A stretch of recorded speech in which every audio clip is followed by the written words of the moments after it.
নমস্কার, আমি শিল্পী। ফেসবুক স্ক্রল করতে করতে একটি লেখা ভীষণ পছন্দ হলো, সেটাই আপনাদের সামনে তুলে ধরার জন্য এসেছি। লেখাটি শুনুন, কেমন লাগে। কিছু মানুষ ছিল যাদেরকে আমি কখনোই আমার জীবন থেকে যেতে দিতে চাইতাম না, যাদেরকে নিজের সব কিছু মনে করতাম, যাদের ছাড়া আমার এ জীবন কল্পনা করা কঠিন ছিল। কিন্তু একটা সময়ের পর অনুধাবন করলাম, এমনটা শুধু আমি একাই অনুভব করি। তাদের জীবনে আমার বিশেষ কোনো গুরুত্ব নেই। আমি তাদের জীবনে অন্যদের মতোই অতি সাধারণ। এক আকাশ পরিমাণ অভিমান নিয়ে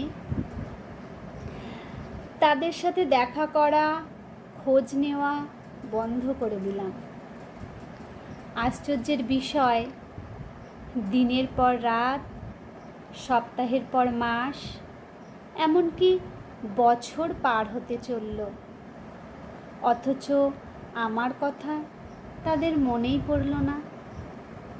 লেখাটা কেমন লাগলো অবশ্যই জানাবেন।